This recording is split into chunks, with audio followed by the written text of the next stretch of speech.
अब भाई साहब, जिस व्यक्ति की मृत्यु 1597 में हो गया, मतलब 1597 में जिस व्यक्ति का निधन हो गया, और जो अंग्रेज भारत पहली बार गुजरात पहुंचे 1608 में, ये तो हम लोग 7वें किताब में पढ़े हैं। महाराणा प्रताप के पद चिन्हों पर इन्होंने अंग्रेजों के सामने, मुगलों के सामने नतमस्तक होने का नाम किया नहीं किया। इन्होंने अंग्रेजों के सामने, मुगलों के सामने नतमस्तक होने का नाम किया नहीं किया। लंबे समय से आप राजनीति कर रहे हैं और आपको ये नहीं पता है कि आप जिस व्यक्ति का जयंती मना रहे हैं, जिस व्यक्ति को लेकर आपने कहा कि नीतीश जी 23 से हमें परमिशन दे दिए, पटना में ये कर रहे हैं, वो कर रहे हैं, इन लोगों के पास आधा ज्ञान है। मुझे तो लगता है ज्ञान ही नहीं है, आधा ज्ञान क्या कहना। जिस व्यक्ति को यही नहीं पता है कि महाराणा प्रताप का जन्म कब हुआ, मरण कब हुआ, जिसको ना इतिहास का पता है ना भूगोल को पता है, आप संजय सिंह को बैठा दीजिए मेरे सामने और 5 सवाल हम उनसे पूछेंगे महाराणा प्रताप। संजय सिंह का कहना है कि महाराणा प्रताप कभी मुगलों और अंग्रेजों के सामने झुके ही नहीं। बोले ना कि बहुत बड़े आइडेंटिटी हैं इतिहास के, और उनको कह देना, उनको छोटा कर देना है, ये महाराणा प्रताप को डिमीन करना है, इतिहास को डिमीन करना है। नमस्कार, NBC 24 देख रहे हैं आप और मैं हूं आपके साथ मानसी। ऐसे में आज हम एक बहुत ही अहम मुद्दा पर चर्चा करने जा रहे हैं। जदयू के MLC संजय सिंह का बयान सुनकर काफी ज्यादा हैरानी हुई है। कहते हैं कि महाराणा प्रताप ने अंग्रेजों से भी लड़ाई लड़ी है, लेकिन अब बड़ा सवाल ये बनता है कि महाराणा प्रताप 1540 से लेकर 1557 का संघर्ष तो मुगलों से था और अंग्रेजों से उस समय भारत तो आए भी नहीं थे। क्या अब इतिहास भी वोट बैंक के हिसाब से बदला जाएगा? ऐसे में महाराणा प्रताप का नाम लेकर सस्ती राजनीति जो है कहीं ना कहीं बंद करना चाहिए। ऐसे में उस पर बातचीत करने के लिए हमारे साथ हमारे सहयोगी उदीप्त आर्यन है। आइए इनसे चर्चा करते हैं। उदीप्त, संजय सिंह का ये बयान सुनने के बाद आप क्या कहेंगे? देखिए, संजय सिंह राजपूतों का नेता बनना चाह रहे हैं। संजय सिंह पर हम आएंगे मानसी, लेकिन उससे पहले हमें ये भी समझना होगा, और इस पर भी हम बातचीत कर ही लें कि नेता हैं या इतिहासकार हैं। भारतीय जनता पार्टी के कई नेताओं को मैं देखा हूं, ऑन स्क्रीन में जानता हूं, जो कभी इतिहास का किताब ही नहीं पलटे होंगे। आप उनका जरा क्वालिफिकेशन पता कर लीजिए तो पता लगेगा कोई 8वां पास है, कोई 10वां पास है, कोई 9वां फेल है, ये स्थिति है। लेकिन कोई टीवी डिबेट में चले जाएं तो ये खुद को मतलब मानते हैं कि ये जैसे आर्कियोलॉजिकल सर्वे ऑफ इंडिया है ना, पुरातत्व विभाग, उसके चेयरमैन हैं। इतने डेटा और फैक्ट्स पे ये बात करते हैं, इनको कोई बुनियादी समझ नहीं है। अब संजय सिंह की जहाँ तक बात है, संजय सिंह बीते कई दिनों से महाराणा प्रताप को पकड़े हुए हैं। अब महाराणा प्रताप, ठीक है, आप राजपूत जाति से आते हैं, सहमत हैं इस बात से, तो राजपूत से तो कई नेता उस जाति से आते हैं, लेकिन कल जो उनका बयान चला, बयान मैंने देखा, हमें शॉक्ड था, और मुझे लगता है कि ज़्यादातर लोग शॉक्ड होंगे। साहब कह रहे हैं NCERT में 7th 8th स्टैंडर्ड में पढ़ना है हम लोग को ये सब चीज़, कि जो फर्स्ट टाइम जो अंग्रेज आए थे, और देखिए अंग्रेज यहाँ पर बेसिकली व्यापार करने आए थे। ईस्ट इंडिया कंपनी आई थी यहाँ पर व्यापार करने के लिए। भारत को गुलाम तो 18वीं शताब्दी में बनाया गया ना। जब 1857 का पहला रिवोल्ट हुआ, जब पहला आज़ादी की लड़ाई हुई 57 में, जब मंगल पांडे का विद्रोह हुआ, उसके बाद बहादुर शाह जफर को कैद किया गया और तब मुगल साम्राज्य खत्म हुआ। खैर वो इतिहास का हिस्सा है, उस पर हम नहीं जाएंगे।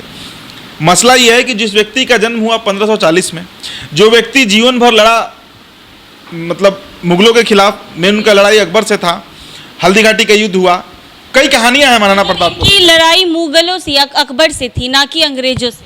बिल्कुल। अच्छा, मुगलों से इनकी लड़ाई थी। यहाँ पे मैं एक और चीज़ क्लियर कर दूं कि महाराणा प्रताप की लड़ाई मुगलों से थी, ना कि मुसलमानों से थी। देखिए, सत्ता में कभी भी लड़ाई गद्दी को लेकर होता है, अपने क्षेत्रफल को लेकर होता है। बाबर को ही लेकर इतना तरह का बात भारत में किया जाता है। बाबर भारत आया तो भारत ही क्यों रुक गया? इसलिए रुक गया कि समरकंद जहाँ से वो आया था वो रेगिस्तान का इलाका था, और वहाँ पर शासन करने से बहुत ज़्यादा अच्छा था कि भारत में वो शासन करे। भारत का उसे मौसम पसंद था, भारत का फल फूल पसंद था, भारत का खान पान, रहन सहन, कपड़ा, सब कुछ उसे बहुत पसंद आया, अट्रैक्ट किया। भारत समृद्धशाली देश रहा है शुरू से, तो इसलिए वो यहाँ पे शासन किया। अब लड़ाई सत्ता की होती है, लड़ाई क्षेत्रफल की होती है। नहीं कहते हैं टेरिटोरियल एक्सपेंशन, मतलब क्षेत्रफल बढ़ाना है, उसको लेकर। लेकिन यहाँ पर होता क्या है, भारत में आज का जो राजनीति है, इसमें क्या कह दिया जाता है, मुगलों को जोड़ा जाता है इस्लाम से, और छत्रपति शिवाजी को जोड़ा जाता है हिंदू से। जबकि छत्रपति शिवाजी का आप एग्जाम्पल उठाकर देख लीजिए, संभाजी महाराज का आप इतिहास उठाकर देख लीजिए, आप महाराणा प्रताप को उठाकर देख लीजिए ना। महाराणा प्रताप पर हम चर्चा कर रहे हैं, इनके सेनापति से लेकर कई बड़े जो इनके एडमिनिस्ट्रेटर रहे हैं वो मुस्लिम रहे हैं, तो इसमें धर्म को घुसाना ही गलत है। लेकिन चूंकि महाराणा प्रताप एक धर्म जाति विशेष से आते हैं, राजपूत जो क्षत्रिय कहलाता है, अब उसके नेता बनना है संजय सिंह। संजय सिंह मतलब कितना बेवकूफ़ा, मतलब क्या कहिएगा इसको, बेवकूफ़ी कहिएगा, नादानी कहिएगा, या क्या कहिएगा इसको, कोई शब्द इसके लिए नहीं मिल रहा है। भाई आप एमएलसी हैं सत्तारूढ़ दल के, ऐसा नहीं है कि आपको छोटे मोटे प्रवक्ता या नेता हैं, और आप क्या कह रहे हैं कि अंग्रेजों के सामने नहीं झुके। अंग्रेज आए कब, अंग्रेज आए कहाँ महाराणा प्रताप के सामने कि महाराणा प्रताप झुकते। हालांकि देखिए मेरा मानना है कि अगर अंग्रेजों से भी लड़ना होता तो महाराणा प्रताप डट कर लड़ते। वे हमारे वीर शिरोमणि हैं, सब कुछ सम्मान करता है उनका, जाति पाति से ऊपर उठकर महाराणा प्रताप हमारे लिए एक बहुत बड़े आइडेंटिटी है भारत के लिए। लेकिन ये कह देना कि वो अंग्रेजों से नहीं लड़े, ये अपने आप में हास्यास्पद है। तो मतलब इतने बड़े पद पे आकर भी जयंती बनाई जा रही है और चिल्ला चिल्ला कर कहा जा रहा है, लेकिन जिस तरीके से जो इन्होंने कह दिया कि महाराणा प्रताप ने अंग्रेजों से लड़ाई की है, तो ये बेहद ही शर्मनाक और गलत की है। नहीं, इस पर एक्शन होना चाहिए। इस सवाल भी उठता है और आप कह रहे हैं कि एक्शन होना चाहिए। देखिए पार्टी को एक्शन लेना चाहिए। अगर पार्टी में नीतीश कुमार के संज्ञान में ये बात है तो मुझे लगता है कि पार्टी का जो शीर्ष नेतृत्व है, आप संजय झा कहिए, भाई इनको बैठाकर पहले क्लास लगाना चाहिए कि मतलब अगर नहीं जानते हैं तो ना ही बोलिए, गलत मत बोलिए।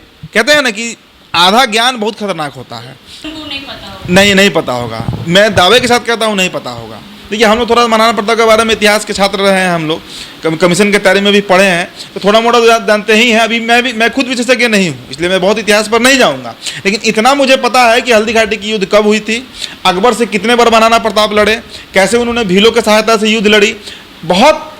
और ठीक है, मुगलों से तो आपको भाई एलर्जी है, हमको समझ में आता है क्योंकि वो मुसलमान थे, लेकिन आप महाराणा प्रताप के बारे में गलत बोल रहे हैं, उनसे क्या एलर्जी है? तो पार्टी की तरफ से इन पर एक्शन लेना चाहिए। पार्टी की तरफ से एक्शन का मतलब इनसे कम से कम सवाल तो पूछा जाना चाहिए, जरूर पूछा जाना चाहिए कि अगर नहीं जानकारी तो मुंह बंद रखिए। आप सार्वजनिक जगहों पर मीडिया बाइट में और कह रहे हैं कि हम, देखिए मामला समझिए क्या है। बाढ़ विधानसभा या बख्तियारपुर विधानसभा, जहाँ तक मेरा इनपुट है, इसमें से शायद बख्तियारपुर ही है, वहाँ से इनको लड़ना है चुनाव, संजय सिंह को।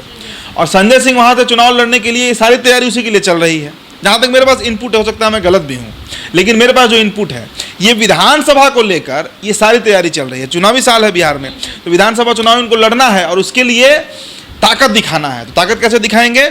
अब चूंकि ये राजपूत है तो राजपूतों का नेता बनना है, तो उस दृष्टिकोण से नीतीश कुमार के सामने जब तक शक्ति का प्रदर्शन नहीं होगा, पावर परफॉर्मेंस नहीं होगा, टिकट का उम्मीद नहीं है, इसलिए ये सारा खेल रचा जा रहा है। खैर वो आपको राजनीति करना है करिए, महाराणा प्रताप के नाम पे करिए, सब करिए, लेकिन कम से कम इस तरह का बचकाना बयान मत दीजिए कि महाराणा प्रताप कभी अंग्रेजों के सामने झुके ही नहीं। कल ये वीडियो चला, हमारे एडिटोरियल में बात भी हुआ, हमारे जो संपादक हैं कई लोगों से बातचीत हुआ और हमने बोला भी कि मैं वहाँ पर नहीं था। अगर मैं वहाँ पर रहता तो मैं संजय सिंह से तुरंत पूछता कि सर अंग्रेज से कब भिड़ गए महाराणा प्रताप, आप बता दीजिए भाई, कब भिड़ गए अंग्रेज से? बहुत बड़ा सवाल है और शर्मनाक है इस देश के लिए कि हमारे नेता इस तरह का बात करते हैं। इतने बड़े बड़े लोगों के लिए आज ये छोटी मोटी राजनीति में लोग गलत तरीके से। आप बताइए मानसी, एक अंतिम हम रिमार्क दे रहे हैं, इस वक्त क्या माहौल है देश का? इस वक्त भारत पाकिस्तान का जितना टेंशन बना हुआ है, जो तनाव है, मुझे तो लगता है कि पहले इस तरह के कार्यक्रम का आयोजन नहीं होना चाहिए। ये आयोजन का समय नहीं है। महाराणा प्रताप सबके लिए आइडल है, सबके लिए पूजनीय है, सब कुछ है, लेकिन ये अवसर नहीं है। लेकिन चूंकि राजनीति करना है तो सब बीजेपी के भी नेता पहुंच गए वहां पर, मुंह उठाकर सब लोग पहुंचे, विजय सिन्हा से लेकर नीरज सिंह बबलू से लेकर और बड़े बड़े राजपूत के दिग्गज लोग पहुंचे। ये तो पहले वक्त गलत है। अभी देश के, अब सोचिए ना कि 25 एयरपोर्ट बंद हो गए हैं, दिल्ली हाई अलर्ट पे है। कल दिल्ली के एयरपोर्ट पर हमला होने वाला था, हरियाणा के सिरसा में मार गिराया गया, जम्मू में कई 5 पुरुषों की 3 महिलाओं की मौत हो गई, एक नाबालिग बच्ची मर गई। ये माहौल टेंशन का देश में बना हुआ है और ये लोग यहाँ मना रहे हैं महाराणा प्रताप की जयंती। खैर मनाइए, आपको राजनीति करना है करिए, लेकिन इस तरह का बात कम से कम कंसिडरेबल नहीं है और एक्सेप्टेबल तो बिल्कुल नहीं है कि महाराणा प्रताप अंग्रेजों से भिड़ गए। तो ऐसे में जदयू एमएलसी के इस बयान पर काफ़ी हैरान करने वाला है, क्योंकि जिस तरीके से उन्होंने कहा है कि कल महाराणा प्रताप जी की जयंती थी और उस दौरान समारोह में उन्होंने मतलब पत्रकारों से बातचीत करते हुए साफ तौर पर ये कहते हुए नजर आए हैं कि महाराणा प्रताप ने अंग्रेजों से लड़ाई लड़ी थी, जबकि सच्चाई बात तो ये है कि महाराणा प्रताप ने कभी अंग्रेजों से लड़ाई लड़ा ही नहीं, उनकी लड़ाई मुगलों से थी। ऐसे ही तमाम अपडेट्स के लिए बने रहें NBC 24 के